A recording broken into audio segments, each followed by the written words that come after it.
sur Rentin Finance. Salut, bienvenue sur Rentin Finance. Aujourd'hui, on va parler de l'action Pernod Ricard.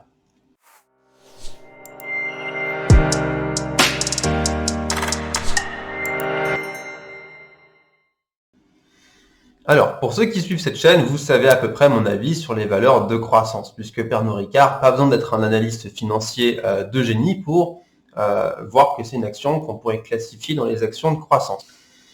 Alors, comme d'habitude, évidemment, on va regarder le secteur, avantages, inconvénients et la valorisation de l'action, du coup, de l'entreprise Pernod Ricard. Alors, Pernod Ricard, c'est une entreprise du secteur de l'alimentaire. Donc, quand je dis alimentaire, pour moi, c'est une grande famille, que ce soit à boire ou à manger. Donc, de secteur alimentaire et plus particulièrement du secteur de la distillation et aussi des viticulteurs. Donc, alors Pernod Ricard, j'arriverai pas du tout à vous citer de tête toutes les marques que possède l'entreprise. Mais en tout cas, il y a beaucoup, par exemple, il y a le Ricard, il y a le Malibu, je crois qu'ils vendent du champagne. Après, libre à vous d'aller regarder la liste de ce qu'ils possèdent, mais ils vendent énormément de produits alcoolisés différents. Et ça, c'est aussi un avantage par rapport à la gamme.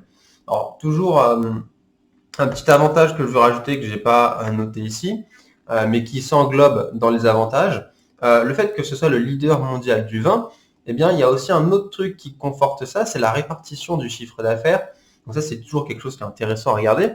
Quand vous regardez une entreprise qui est leader mondial, par exemple, de son domaine, eh bien, ce qui est intéressant, c'est regarder la répartition du chiffre d'affaires. Si vous voyez un chiffre d'affaires qui est qu'on pourrait qualifier d'homogène, eh bien, c'est un très bon signe, c'est-à-dire que c'est un produit qui est majoritairement adopté par l'ensemble du globe.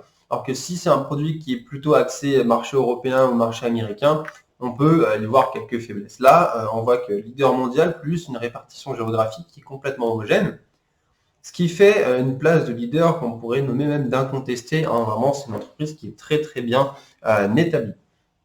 Ensuite, un autre avantage de Pernod Ricard, un avantage que moi j'aime bien, puisque mon but, évidemment, à terme, avec les actions, etc., c'est de pouvoir en vivre, tout simplement, ou d'avoir une source de revenus supplémentaire à mes autres activités que je fais à côté, c'est la distribution du dividende. Alors, ils ont une politique de dividende qui est distributive, ça j'apprécie, et en plus, elle est adaptée et raisonnée, c'est-à-dire qu'ils vont pas vous donner 100%, 110%, 120% ou 80-90% de leurs résultats.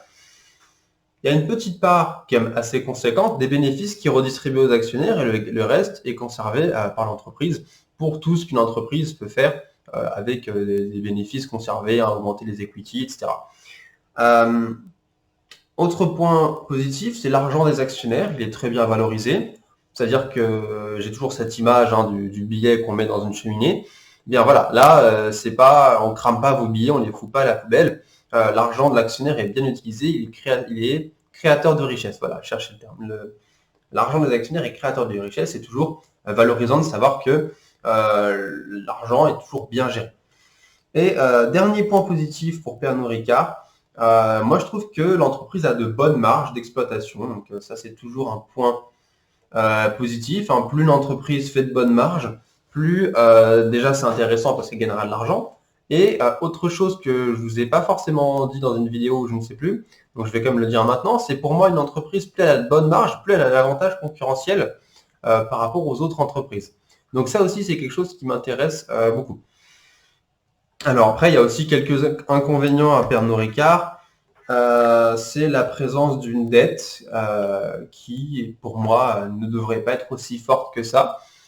Alors, je dis pas que c'est une dette qui est insoutenable, loin de là, mais tout de même, pour une entreprise qui est leader mondial, elle pourrait se permettre d'avoir une plus grosse trésorerie et limiter un petit peu la dette. C'est une des seules critiques que je pourrais faire. Et une autre critique, toujours par rapport à la gestion de la dette, si vous creusez bien le bilan financier de l'entreprise, on voit bien qu'il y a une corrélation entre une année où ils ont versé beaucoup trop de dividendes et une augmentation de la dette, ce qui pourrait indiquer que l'entreprise est même enclin à avoir des politiques d'emprunter de l'argent pour payer ses actionnaires, ce qui n'est pas forcément quelque chose que j'apprécie.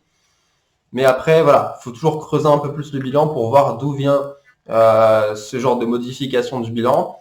C'est une petite corrélation que je fais. Je dis pas que forcément que c'est vrai, c'est juste une petite déduction vite fait. Mais voilà, c'est quelque chose que j'ai remarqué que moi me fait mettre quelques réserves par rapport à la gestion sur tout ce qui est dette. Après, ça reste une entreprise leader mondiale. Il n'y a pas non plus d'inquiétude à avoir sur le court terme ni long terme. C'est juste quelque chose que je surveille, histoire d'être carré. Voilà, c'est protocolaire, je surveille tout de même ça. Alors, la valorisation de l'entreprise, vous allez vite deviner. Hein, je dis que pour moi, c'est une action de croissance. Et pour moi, toute action de croissance, eh bien, c'est surcoté. Là, l'action est à 152 euros. Pernod Ricard est concrètement, pour moi, surcoté, survalorisé. Alors, pourquoi je dis ça? À chaque fois, quand je dis qu'une entreprise est surcotée, c'est par rapport à son bilan actuel, toujours actuel. Sachant que les marchés financiers, retenez ça, c'est toujours le prix reflète toujours les perspectives futures. Il y a très peu d'investisseurs qui sont dans le factuel en se disant, voilà, actuellement, il y a ça comme bilan et je pense que dans le futur, ça va rester comme ça, hein, ça va s'améliorer ou rester comme ça. Donc pour moi, c'est un bon prix.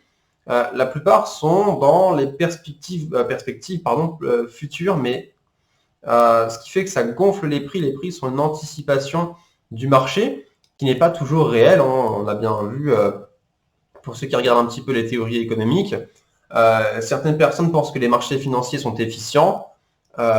Factuellement, quand on observe les marchés financiers, ils ne sont pas du tout efficients. Il y a trop de décalage entre l'économie réelle et l'économie du marché secondaire, marché primaire, etc. Donc il y a vraiment trop de décalage et on arrive souvent à des bulles spéculatives qui finissent toujours en moyenne tous les 10 ans par nous péter à la tranche. Donc voilà, c'était une petite évaluation sur Pernod Ricard. Si vous êtes nouveau sur cette chaîne YouTube, n'hésitez pas à vous abonner et surtout, portez-vous bien.